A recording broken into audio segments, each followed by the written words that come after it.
Ma'am నమస్తే అండి. నమస్తే. ఏంటంటే జానీ మాస్టర్ మీద కొరియోగ్రాఫర్ కేసు. సో వర్క్ ప్లేస్లో వేధిస్తున్నారని, అవకాశాలు అడిగితే వేధిస్తూ ఉన్నారని, లైంగికంగా ఇబ్బందులు పెట్టారని, మతం మార్చుకోమన్నారని, పెళ్లి చేసుకుంటారని, ఇవన్నీ కూడా జరుగుతూ ఉన్నాయి. అంటే ఒక వర్క్ కోసం వెళ్తే అలా చేస్తారా?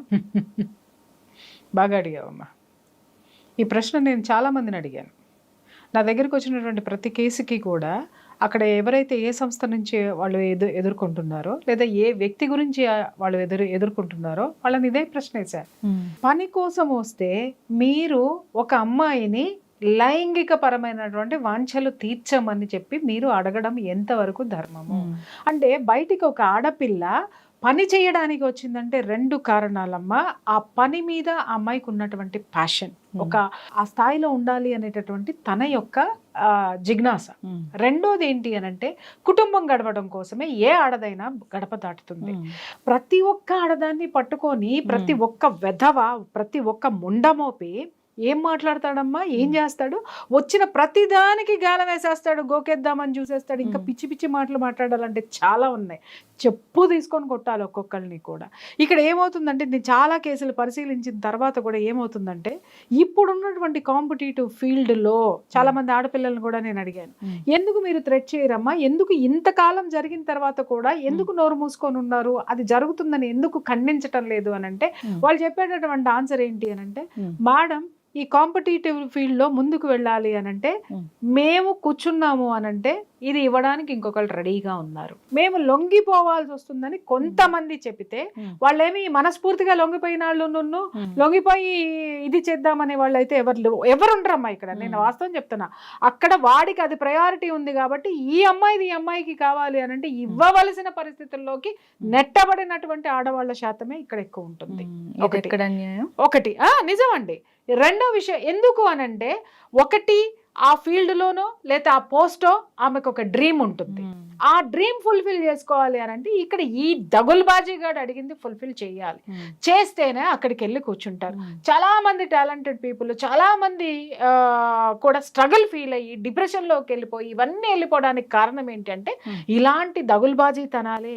వర్క్ ప్లేస్లో ఇలాంటివి ఎన్ని ఉన్నాయో చాలా మంది నా దగ్గర మన మీడియా ఫీల్డ్లో ఉన్నటువంటి ఆడపిల్లలు కూడా మాట్లాడతారు, మేడం ఇట్లా మా ఫ్యామిలీ డిస్టర్బ్ అయ్యింది అని చెప్పేసి అని తెలిసిన తర్వాత ఇదిగో వీళ్ళు ఇట్లా మాట్లాడారండి, ఏది వర్క్ ప్లేస్ లోనే వీళ్ళు ఇలా అన్నారండి, వాళ్ళు అలా చేస్తున్నారు మేడం, మేము ఆఫీస్కి రాలేకపోతున్నాం, మేము ఇలా చేయట్లేదు. నిజం చెప్తున్నాను కదా, ఎవ్రీ వర్క్ ప్లేస్ లో మీకు మోర్ దెన్ ఒక 25 మెంబర్స్ దాటినటువంటి వర్క్ ప్లేస్ లో ఖచ్చితంగా నీకు లైంగిక వేధింపుల నిరోధక కమిటీ అనేది ఒకటి డెఫినెట్ గా ఉండాలి. యాంటీ సెక్షువల్ హెరాస్మెంట్ కమిటీ అంటారు దాన్ని. అది ఖచ్చితంగా ఏర్పాటు చేయాలి. అది ఎవరితో ఏర్పాటు చేయాలి? అక్కడ ఉన్నటువంటి ఒక లేడీ ఎంప్లాయ్, అలాగే అక్కడ ఉన్నటువంటి కొంతమంది అడ్మినిస్ట్రేషన్లో ఉన్న వాళ్ళు, కింద ఉన్నటువంటి వాళ్ళతోటి కొంతమంది మెంబర్స్ తోటి, అలాగే బయట నుంచి ఒక సోషల్ యాక్టివిస్ట్నో లేకపోతే ఉమెన్ రైట్స్ ఫైటర్స్నో వాళ్ళని తీసుకొని వచ్చి దీంట్లో ఒక కమిటీ కింద వేయాలి స్వచ్ఛంద సంస్థల నుంచి. ఆ కమిటీ అనేది నడవాలి. ఇక్కడ కమిటీలో ఏదైనా ఈ ఒక సంస్థలో కనుక, వ్యవస్థలో కనుక ఇలాంటి సెక్షువల్ హెరాస్మెంట్స్ ఆడపిల్లలకి జరిగితే ఇమ్మీడియట్ గా వీళ్ళు వాళ్ళకి కంప్లైంట్ చేయాలి. అయితే ఇక్కడ కొన్ని రూల్స్ అండ్ రెగ్యులేషన్స్ ఉన్నాయి. కమిటీలో ఈ అమ్మాయి కనుక రిపోర్ట్ చేస్తే ఆ కమిటీ దాని మీద ఎంక్వైరీ చెయ్యాలి. కమిటీ అంటే ఊరికనే కూర్చుంటే అక్రాస్ ద టేబుల్ కూర్చొని మాట్లాడుకుని 4 ఛాయలు తాగడం కాదు. నీకే ఒపీనియన్ ఉంటే నువ్వు చెప్పడమో, నాకే ఒపీనియన్ ఉంటే నేను చెప్పడమో, లేకపోతే నీ విశ్లేషణ నేను, ఇది కాదు. ఇది జరిగిందా లేదా అనేటటువంటిది ఇండైరెక్ట్ గా వీళ్ళు ఇన్వెస్టిగేషన్ లోకి దిగాలి. ఇన్వెస్టిగేషన్ లోకి దిగిన తర్వాత ఆ దిగేటప్పుడు కూడా పలానా అమ్మాయి లేకపోతే పలానా ఇది అనేటటువంటిది బయటికి రానివ్వకూడదు. వస్తే గనక ఈ పేర్లు బయటికి వెల్లడైతే మాత్రం వీళ్ళు కూడా లోపలికి వెళ్తారు. ఓకే, అంత జాగ్రత్తగా ఇన్వెస్టిగేషన్ చేసి అది ప్రూవ్ అయిన నిమిషంలో ఇమ్మీడియట్ గా వాడిని ఉద్యోగంలో నుంచి పీకి పడేయాలి. ఇవాళ ఎన్ని చోట్ల ఈ యాంటీ సెక్షువల్ హెరాస్మెంట్ కమిటీస్ ఏ సంస్థల్లో ఉన్నాయో నాకు చెప్పండి. ఆడది గడప దాటితే బిక్కుమంట బతకాలి. చాలా మంది మాట్లాడుతూ ఉంటారు, పెద్ద మనుషులందరికీ వాళ్ళకి చెప్తున్న, ఆడది గడప ఎందుకు దాటాలి అని. ఎందుకు దాటాలి అని అంటే, మరి ఈ రోజు నువ్వు పని చేసుకొని వచ్చి కుటుంబాన్ని పోషించేటటువంటి తరీకా నీకు లేదు. ఎందుకనంటే నీ బామ్మర్ది గారు కారు కొంటే నువ్వు ఇంకొక కారు కొనాలనుకుంటావు, నీ బామ్మర్ది గారు స్కూటర్ కొంటే నీకు కారు కావాలి, లేకపోతే నీ బామ్మర్ది గారు డబుల్ బెడ్రూమ్ ఫ్లాట్లో, నీ బావ డబుల్ బెడ్రూమ్ ఫ్లాట్లో ఉంటే నీ ఆవిడ త్రిబుల్ బెడ్రూమ్ కొనమంటది. ఇక్కడ ఏమవుతుంది, నీ జీతం కాక నీ కుటుంబాన్ని పోషించడానికి నీ యొక్క హంగులు ఆర్భాటాల్లోకి వెళ్ళిపోయి ఇద్దరూ ఉద్యోగం చెయ్యాల్సిందే. ఇవాళ పెళ్లి సంబంధాలు ఏదైనా సరే నువ్వు చూసుకోమ్మా, పెళ్లి సంబంధంలో ఉద్యోగం చెయ్యని ఆడపిల్ల మాకు కావాలని వచ్చే వాళ్ళు ఎవరున్నారు? ఎంత శాతం ఉందో చూడు, 0.5%. అర్థమైందా? ప్రతి ఒక్కళ్ళు ఆడపిల్ల ఉద్యోగం చేయాల్సిందే, ఆడపిల్ల ఉద్యోగం చేయాల్సిందే, ఎంత సంపాదిస్తుంది. ఇంకొకటి, ఇక్కడ చేసుకునేటటువంటి వాడు ప్రిపేర్ అయిపోతాడు ఏంటంటే, నాకు ఇన్ని ఈఎంఐలు కట్టాలి, నేను ఇన్ని కొనుక్కోవాలి కాబట్టి ఇంత జీతం వచ్చిన అమ్మాయినే చేసుకుంటా. ఎక్కడ? ప్రతి ఒక్క చోట నువ్వు ఆడదాన్ని డబ్బుతో కొలిసినప్పుడు, మరి ఈ ఆడది డబ్బు కోసం పరుగులు పెట్టేటటువంటి ఆ పరుగులో ఎన్ని మోకాళ్ళ దెబ్బలు తగులుతున్నాయో ఎవరికైనా తెలుసా? ఎన్ని దాన్ని ఏమంటారు, జారి పడుతున్నారో మీకు తెలుసా? ఎన్నిసార్లు పడకుండా శక్తికి మించినటువంటి పరుగులు ఈ ఆడవాళ్ళు పెడుతున్నారు ప్రపంచంలో. ఎంతమందికి తెలుసురా నాయన మీకు? ఇవాళ ఆడది బయటకు వచ్చేస్తుంటే నేను చాలా చూస్తాను కదా, ఎవరైనా యూట్యూబ్లో చక్కగా మాట్లాడినా, ఏదైనా ఒక మంచి పని చేసినా, ఏదైనా చక్కగా కూర్చుని ఏదైనా చేస్తున్నా, కింద అసహ్యకరమైనటువంటి బూతులు పెడతారు. ఒరే, ఇంట్లో కూర్చుని తినేటటువంటి బలిసేటటువంటి ఆ వెసులుబాటు, ఆర్థికపరమైనటువంటి బలం ఏ ఆడదానికి ఉన్నా, ఏ ఆడది ఇట్లా బయటికి వచ్చి కూర్చొని మీతో బూతులు తిట్టించుకోదు. అండర్స్టాండ్? రెండవది, మనిషి అన్న తర్వాత ప్రతి ఒక్కళ్ళకి కూడా ఒక ఆశయం అనేది ఉంటుంది జీవితంలో, ఒక స్థాయిని, ఒక స్థానాన్ని అందుకోవాలని. ఆడది ఎందుకమ్మా తీసివేయబడుతుంది? ఆడది ఎందుకమ్మా చిన్న చూపు చూడబడుతుంది? శక్తి లేదా? అరే, ఈ విశ్వం మొత్తం ఒక శక్తితో పుట్టిందమ్మా. ఆ శక్తి స్వరూపమే ఆడది. ఆ శక్తిలో ఉన్నటువంటి ఆ దాని నుంచి వచ్చినటువంటి అంశే ఈ ఆడది. వాళ్ళ దగుల్బాజీ పరిస్థితి ఏంటంటే, ఆ శక్తి కూడా ఒక జుగుప్సాకరమైనటువంటి ఒక స్వార్థపరుడికి, ఒక అహంభావికి, ఒక పురుషుడు అనేటటువంటి ఒక దరిద్రానికి లొంగిపోవాల్సి వస్తుంది అని అంటే, ఆడపిల్లలు తమ శక్తిని కోల్పోతున్నారేమో, మర్చిపోతున్నారేమో అనిపిస్తుంది. అవును, ఇక్కడ జనరల్గా చూస్తే నార్మల్గా ఫ్యామిలీ నుంచి వచ్చి అంత గొప్ప డ్యాన్స్ మాస్టర్ అయిన జానీ మాస్టర్నే చూస్తే, నార్మల్ ఫ్యామిలీ నుంచి ఎటువంటి బ్యాక్గ్రౌండ్ లేకుండా వచ్చారు. అలాంటప్పుడు ఈ అమ్మాయి ఎటువంటి బ్యాక్గ్రౌండ్ లేకుండా వచ్చి ఎదగలేరా? ఇలాంటి కమిట్మెంట్స్ అంటే మీకు ఇక్కడ అర్థం కాలేదమ్మా. ఆ అమ్మాయి ఎదిగే ప్రయత్నంలోనే ఇవన్నీ జరిగాయి. జానీ మాస్టర్ ఎలా ఎదిగాడు అనే చరిత్ర, జానీ మాస్టర్ తోటి ఉన్నటువంటి ఫ్రెండ్స్, చిన్నప్పటి నుంచి ఉన్నటువంటి వాళ్ళని అడిగితే వాళ్ళు చెప్తారు ఎన్ని కష్టాలు పడ్డాడో, ఎన్ని ఇది చేశాడో, లేకపోతే ఎవరి కాళ్ళు పట్టుకున్నాడో, లేకపోతే ఎవరి కాలర్ పట్టుకున్నాడు అనేటటువంటిది వాళ్ళు చెప్తారు. ఇక్కడ జానీ మాస్టర్ యొక్క జీవితం అనేది అప్రస్తుతం. ఇక్కడ మనము బయట లైమ్ లైట్ లోకి వచ్చింది ఆ ఆడపిల్ల. ఆ ఆడపిల్ల కూడా ఇలాగే జానీ మాస్టర్ ని ఒక దీని కింద తీసుకొని, ఒక మోడల్ కింద తీసుకొని, నేను కూడా ఈయనలాగా గొప్పదాన్ని అవ్వాలని అతన్ని ఐడియల్ గా తీసుకుందో, లేకపోతే మరి ఇంకెవరినైనా తీసుకొని ఇండస్ట్రీలోకి వచ్చి ఇతని దగ్గర జాయిన్ అయిందో, అది మొత్తానికి జరిగింది. ఆ జరిగినప్పుడు ఆమెకి కూడా అదే కళ ఉంది, నేను కూడా ఈ స్థాయి రావాలి.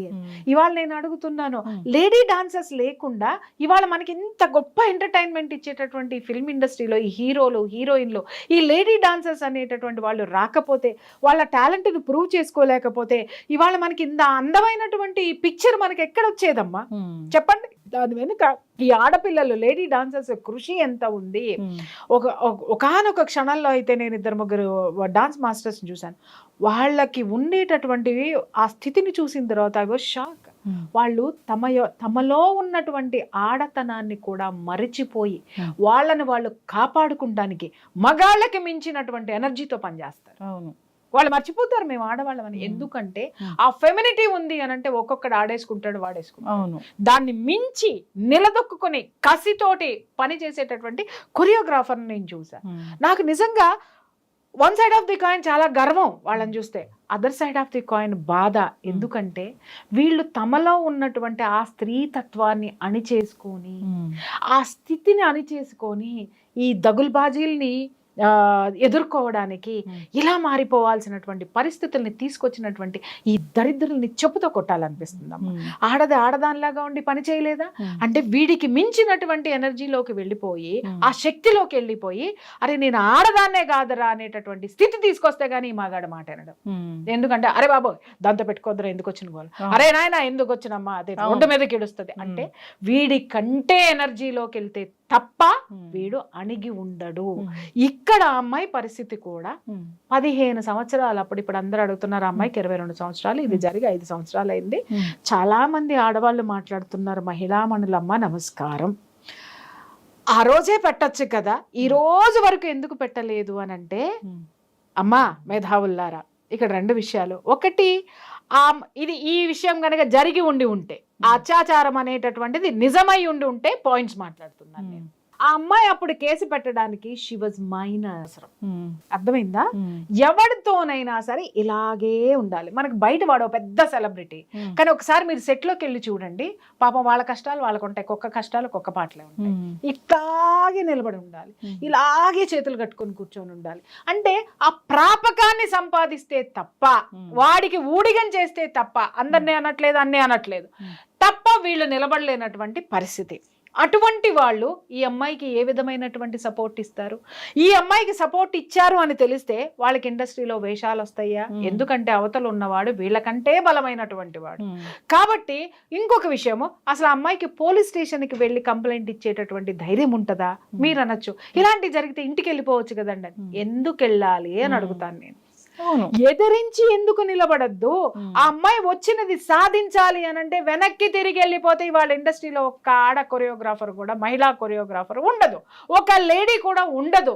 అది లేకుండా మీరు చేయగలుగుతారా? చాలా మందిని చూశాను. అక్కడ ఏంటి అని అంటే, ఒక్కొక్క ఆడపిల్లలు కూడా స్మోక్ చేస్తూ ఉంటారు, కొంతమంది స్మోక్ చేస్తూ ఉంటారు, మందు కొడుతూ ఉంటారు, ఇవన్నీ చేస్తూ ఉంటారు. ఒకప్పుడు నాకు మనసులో అవన్నీ చూస్తే ఒక ఫీల్ వచ్చేది, అయ్యో ఎందుకు వీళ్ళు ఇలా చేస్తున్నారు అని. కానీ అక్కడ ఉన్న చరిత్రలు విన్న తర్వాత, ఇందాక నేను చెప్పాను చూడమ్మా, వీళ్ళకి మించినటువంటి ఎనర్జీ తోటి వెళ్తే తప్ప ఈ వెధవల మాట వినరమ్మా.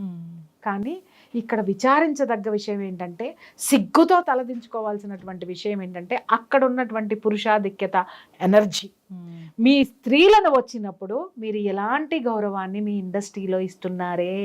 కళామ తల్లి ఇంకేదో అబ్బా ఏమన్నా మాట్లాడతారు అబ్బా, ఒక్కొక్కళ్ళు గుండెనిలా పిండేసి దానికి మళ్ళీ ఇది అద్ది దాన్ని ఒక పూలహారం చేసి జనాల మెడలో, వాళ్ళ గుండెని జనాల మెడలో వేసేస్తారు. ఓకే, వేసేయంగానే వాళ్ళ గుండె మా దగ్గర ఉందని చెప్పేసి అని ఫీల్ అవుతూ ఉంటారు. కానీ ఆ గుండెలో ఆడదానికి ప్లేస్ ఎక్కడుంది? ఆడదానికి గౌరవం ఎక్కడుంది? ఎందుకయ్యా మీరు పై మాటలు, గొప్ప గొప్ప మాటలు, డైలాగులు ఎందుకు మాట్లాడుతున్నారు? ఇవాళ ఇండస్ట్రీలో మీరు స్త్రీలకు ఇచ్చేటటువంటి స్థానము, స్థాయి ఎక్కడ? నిన్నగాక మొన్న మలయాళం ఇండస్ట్రీలో హేమా కమిటీ రిపోర్ట్ అనేది బయటకు వచ్చింది. ఒక మాజీ జడ్జి తోటి ఒక కమిటీ వేశారు. కమిటీ వేస్తే ఎన్ని నిజాలు మనం దాంట్లో నుంచి బయటకు వచ్చినాయి అమ్మ మనకి. దానికి బాధ్యత వహిస్తూ ఒకానొక గొప్ప హీరో రిజైన్ చేసేసి చేతులు దులుపుకున్నాడు. నేను అడుగుతున్నాను, నువ్వు దులుపుకున్నటువంటి చేతుల యొక్క మట్టి ఏదైతే ఉందో ఎక్కడ రాల్చావు, ఎక్కడ పూసుకున్నావు? ఆ పూసుకున్నది ఇవాళ రాల్చేసింది ఎక్కడేసావు నువ్వు? దానికి కూడా సమాధానం చెప్పద్దా? ఇవాళ సింపుల్గా నువ్వు రిజైన్ చేసావు, నీ ఆధ్వర్యంలోనే ఇవన్నీ జరిగాయి. దానికి సమాధానం చెప్పి, దానికి ఏం చర్యలు తీసుకుంటావో చెప్పి, అక్కడ ఉన్నటువంటి మహిళా మండలికి ఏ క్షమాపణ చెప్తావో అది చెప్పి ఆ తర్వాత నువ్వు మాట్లాడు. సింపుల్గా ఏంటంటే ఇవన్నీ వచ్చినాయి అంటే, రాకపోతే ఇంకొక 20 ఏళ్ళు నువ్వే ఉందుగా, నీ తర్వాత నీ వాడెవడో ఉందిరుగా, నీలాంటి వాడే ఇంకొకటి వద్దురుగా. అంటే ఇక్కడ ఇది ప్రపంచానికి తెలిసిపోయింది కాబట్టి, ప్రపంచం మాట్లాడుతున్నారు కాబట్టి రిజైన్ చేసేస్తే అది నేను రిజైన్ చేసేసానండి అని ఒక మాట అంటే అయిపోయా. ఈ పెద్ద మనిషి జోలికి ఎవరు రారు. తెలివితేటలు చూపిస్తారనమాట వీళ్ళు. తెలివితేటలు నీ ఆధ్వర్యంలోనే జరిగినాయి సామి. ఈ కమిటీ వచ్చింది నువ్వు అధ్యక్షుడిగా ఉన్నప్పుడే సామి. ముందు వాటికి సమాధానం చెప్పు. రైట్? అక్కడ ఎవడో సమాధానం చెప్పడం, సమాధానం ఎందుకు చెప్పవు అనేటటువంటి పబ్లిక్ ఏదైతే ఉంటుందో, ఇక్కడ పబ్లిక్ ఎదవా. పబ్లిక్ మాత్రం వీళ్ళ సినిమాలు వస్తే విజిల్ చేయాలి, కాగితాలు దించాలి, చొక్కాలు చింపుకోవాలి, ఇంకా హీరో వస్తే వాడి కాళ్ళ మీద పడాలి, మళ్ళీ ఎక్కువ తక్కువలు చేస్తే వాడిని పట్టుకొని పటపట ఓ హీరోతోటి వీడు కొట్టించుకోవాలి. అంటే ఇక్కడ అభిమానులు కూడా దురాభిమానులు ఉన్నారు, అది పక్కన పెట్టండి. విపరీతమైనటువంటిది. ఈ పబ్లిక్ మీకు కావాలి మీ జేబులు నింపడానికి, మీ ఆస్తులు పెంచడానికి, మీ గ్లామర్ పెంచడానికి. మీ గ్లామర్తో మమ్మల్ని ఆడేసుకుని వాడేసుకుని పారేస్తున్నారు. మరి ఇంత గొప్పగా స్త్రీల గురించి, స్త్రీ యొక్క అభిమానం గురించి, స్త్రీ యొక్క మానం గురించి మాట్లాడేటువంటి హీరోలు ఒక స్త్రీకి అత్యాచారం జరుగుతుండే యానుంచో ఎగురుకుంటా వచ్చి డిషు డిషు డిషు అని 100 మందిని తంతున్నాడు. ఇప్పుడు ఒక్కడి మీద బాధ్యత తీసుకోండి, మీరు ఒక్కడి మీద బాధ్యత తీసుకోండి. సోకాల్డ్ హీరోస్ అందరూ కూడా, ఇక్కడ ఒక హీరోని నేను మెచ్చుకోవాలి. నిన్న ఆవిడ ఝాన్సీ ఒక మాట మాట్లాడారు. ఈ అమ్మాయి ఎందుకు కంప్లైంట్ ఇవ్వలేదు? ఈ క్వశ్చన్ కి నేను సమాధానం చేస్తా. చాలా మంది క్వశ్చన్, అప్పుడు ఎందుకు ఇవ్వలేదు, అప్పుడు బాగానే కలిసి ఉన్నారు, ఇప్పుడు మాత్రం బయటకు వస్తే కంప్లైంట్ ఇస్తున్నాడు. ఒరే దగులుబాజీలారా, ఆ అమ్మాయి అప్పుడు కంప్లైంట్ ఇవ్వడానికి షీ వాజ్ మైనర్. ఇంకొకటి, కంప్లైంట్లు ఇస్తే అమ్మాయికి అవకాశాలు ఇవ్వరు, అవకాశాలు రాకపోతే బయటికి రావచ్చు కదా అని అంటే, ఆ అమ్మాయి అనుకుంది నా జీవితం ఇది అని, తను దేనికి వచ్చానో అది ప్రూవ్ చేసుకోవాలని నిలబడినందుకు ఆ పిల్లని అప్రిషియేట్ చేయండి. అన్నిసార్లు అత్యాచారమైన ఇండస్ట్రీని వదిలిపెట్టకుండా అమ్మాయి వెళ్ళిందంటే ఆ అమ్మాయిలో ఎంత తపన ఉందో అర్థం చేసుకోండి. మానసికంగా, శారీరకంగా దగుల్బాజీలందరూ కొల్లబడుస్తున్నా కూడా కదలకుండా కూర్చున్న ఆ శక్తికి సెల్యూట్ చేయండి రా నాయన. అంతేగాని ఎందుకు వచ్చింది, ఇంటికి వెళ్ళిపోవచ్చు కదా, ఇక్కడే ఉండొచ్చు కదా. అరే కొంపలో కూర్చొని అన్నం తినే నీకేం తెలుసురా ఆ విలువ? ఒక్కసారి నువ్వు డాన్స్ చేసి చూడు, అమ్మాయిలాగా డాన్స్ చేసి చూడు, అమ్మాయిలాగా కొరియోగ్రఫీ చేసి చూడు, లేదా ఆ అమ్మాయిలాగా నువ్వు ఒక ఆ యాటిట్యూడ్ని పెట్టుకుని అంత ధైర్యంగా నువ్వు ఉండే. You are escapist, but she's not. మాట్లాడే వాళ్ళందరూ ఎస్కేపిస్ట్లు అమ్మా, బట్ ఆ అమ్మాయి ధైర్యంగా నిలబడి నాకు ఎవరొస్తారు ఎవరొస్తారు ఎవరొస్తారు ఎవరొస్తారు ఇన్ని సంవత్సరాలు చూసింది. ఇవాళ ఒక హీరో ముందుకు వచ్చి ఆ అమ్మాయికి ఎవరు అవకాశాలు ఇచ్చినా ఇవ్వకపోయినా నా సినిమాలో ఒక సాంగ్లో ఖచ్చితంగా ఇస్తానన్న తర్వాత అమ్మాయి ఎందుకురా అయ్యా కంప్లైంట్ ఇచ్చింది? ఆడ మీద ఎవడో సపోర్ట్ చేస్తే కాదు, ఆ సపోర్ట్ కేవలం ఒక్క ఛాన్స్, ఒకే ఒక్క ఛాన్స్. ఆ సినిమాలో మనం చూస్తాం, ఒక ఆడపిల్ల అంటది చూడు, ఆ ఒక్క ఛాన్స్ కోసం అది రాగానే బయటకు వచ్చింది అమ్మాయి. తర్వాత బయటకు వచ్చిన తర్వాత కూడా నిజంగా ఇక్కడ అప్రిషియేట్ చేయాల్సింది film chamber of commerce. Immediate గా అతన్ని తీసి పక్కన పడేసేసింది, సస్పెండ్ చేసేసింది. ఇంకొకటి ఏంటంటే ఆ డాన్సర్స్ అసోసియేషన్ నుంచి కూడా తీసి పక్కన పడేశారు. తర్వాత ఆయన ఏదో ఒక పార్టీలో ఏదో ఎలగబెట్టినాడంట, అక్కడి నుంచి తీసేశారు. ఇక్కడ నేను అడుగుతున్నాను, ఈతను పరారీలో ఉన్నాడు, ఇక్కడ వీడు శుద్ధపూస శుద్ధముక్క పలానా పలానా అంటే అయితే ఓకే బాబు, నువ్వెందుకు పారిపోయావు? ఎందుకు పారిపోయావు? గుండెలు చుంచుకుని ఇలా చొక్కాలేసి కిందకి వచ్చి డించుకు చాలా మందితో డాన్సులు వేసి చేయించావు కదా నువ్వు.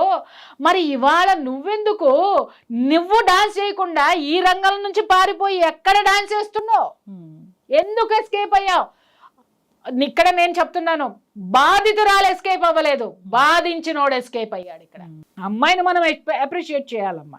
జరిగింది వాస్తవం అయితే అమ్మాయి నిలబడి ఇవాళ ఒక చిన్న సపోర్ట్, ఒక హీరో నా సినిమాలో ఇస్తానంటే నా జీవితం ఉంది, నేను అనుకున్నది ఉంది ఇక్కడ, ఇప్పుడు నేను వీడి మీద ఈడంతు చూస్తాను అని చెప్పి ఇక్కడ ఎక్కుపెట్టింది బాణం. ఇది చూడాలి. 22 సంవత్సరాల పిల్ల 15 ఏళ్ల వయసు నుంచి ఆ హరాస్మెంట్ భరిస్తూ తను అనుకున్న లక్ష్యం చేరడానికి టైం కోసం ఎదురు చూసింది చూసావా? విశ్వం అది తీసుకొచ్చి ఎప్పుడైతే అమ్మాయికి ఇచ్చిందో ఆ అమ్మాయి బయటికి వచ్చింది. చూడమ్మా, నిప్పులేందే పొగరాదు. ఆ అమ్మాయి విషయము నిజం కాకపోతే ఇన్నిటిల్లో నుంచి అతన్ని ఎందుకు తీసేస్తారు? నిన్నగాక మనం ఇంకొక కేసు చూసాం, డ్రగ్స్ కేసు. కార్డు వెనక్కొచ్చింది, అయ్యి వెనక్కొచ్చినాయి, ఈ వెనక్కొచ్చినాయి, అన్ని వెనక్కొచ్చినాయి, కానీ ఎఫ్ఐఆర్ కాపీ బయట రాలా. ఇలా బ్లఫ్ చేసేటటువంటి వాళ్ళు మన దగ్గర ఉన్నారు, కానీ ఇలా బాధించినటువంటి వాళ్ళ ఎస్కేపిస్టులు కూడా ఇక్కడే ఉన్నారు. జరుగుతాయి జీవితంలో, పొరపాట్లు జరుగుతాయి, కానీ దౌర్జన్యాలు జరగకూడదు. కానీ ఏమంటారు దాన్ని, బ్లఫ్ జరగకూడదు. నువ్వు వాస్తవాన్ని వాస్తవంగా అంగీకరించు. సాగినంతకాలం నా అంతవాడు లేడందరూ, సాగకపోతే ఇలా పారిపోదురు. పారిపోయినాడు.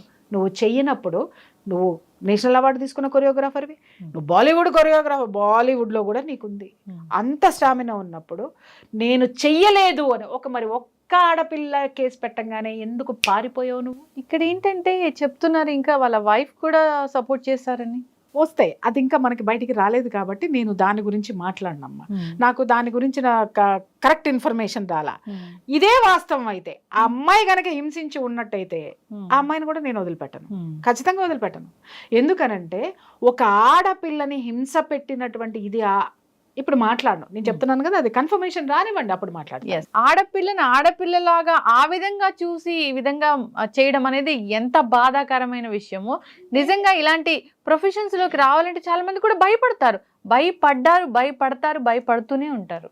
ఇప్పటికైనా ఫిల్మ్ ఇండస్ట్రీ ఒక కమిటీ వేస్తుందా లేదా, లేదా కమిటీలు ఉన్నాయి, కమిటీలు నిజంగా పనిచేస్తే, కమిటీలు నిజంగా వీళ్ళకి గనక ధైర్యం ఇచ్చి ఉన్నట్టయితే 6 సంవత్సరాలుగా అమ్మాయి మీద అత్యాచారం ఎలా జరుగుతుంది అంటే, మీరు పనికి మాలినాళ్ళ పని చేయనాళ్ళ అనేటటువంటి ఉద్దేశాన్ని మీరు ఇవ్వదలుచుకుంటే, కమిటీ అసలు ఎక్కడుందనేది ఇవాళ బయటకు వచ్చింది.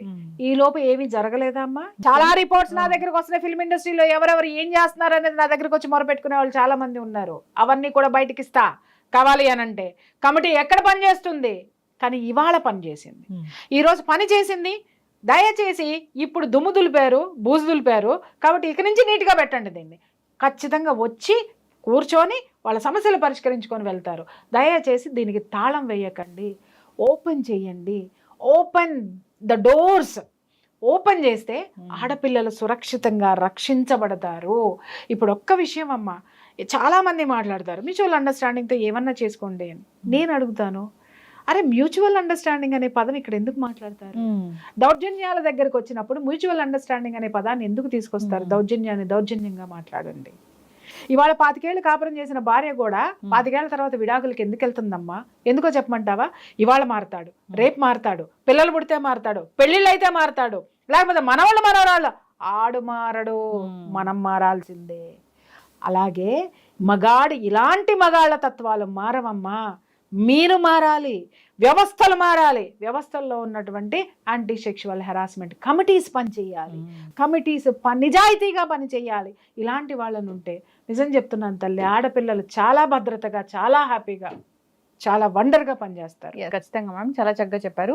సో ధైర్యంగా ముందుకొచ్చి ఒక ప్రాబ్లం గురించి చెప్తే, సో అది ప్రాబ్లం ఏంటి అనేది ఖచ్చితంగా దాన్ని రహస్యంగా ఉంచి దానికోసం ఎంక్వైరీ చేసి బాధితుల్ని కాపాడాలని కోరుకున్నాము. సో ఈ కంప్లైంట్ చేస్తే నాకు ఛాన్సులు రాకుండా చేస్తారేమోనన్న భయం ఉంది చూసారా, ఆ పాప భయపడింది, నాకు చాలా బాధ. భయపడే 6 సంవత్సరాల నరకం అనుభవించింది తల్లి. ఇవాళ ఒక్కళ్ళు ముందుకొచ్చారు, అమ్మాయి ఎంత పెద్ద సమస్య నుంచి బయటపడింది. అలాగే ఇంకెంతమందికి ధైర్యం వచ్చి ఎదిరించగలిగేటటువంటి సిచ్యువేషన్లో ఆ ఒక్క హీరో ఇవాళ అమ్మాయి ఒక్కదాన్నే కాపాడలా, చాలా మంది ఆడపిల్లల్లో ధైర్యం నింపాడు. ఎస్, ఖచ్చితంగా మ్యామ్, చాలా చక్కగా చెప్పారు. సో ఎవరైనా ఇబ్బంది పడుతున్న వాళ్ళు ఇంకా ఉంటే కనుక ధైర్యంగా వచ్చి వాళ్ళ మీద కేసు పెట్టాలని కోరుకున్నాము, కంప్లైంట్స్ చేయాలని కోరుకున్నాము. అందరూ కూడా హ్యాపీగా ఉండాలి వర్క్ ప్లేస్లో. అదే హెల్దీ అట్మాస్ఫియర్, హెల్దీగా ఉంటేనే అవుట్పుట్ అనేది కరెక్ట్గా వస్తుంది. చక్కటి ఇన్ఫర్మేషన్ అండి, ధన్యవాదాలు. Thank you.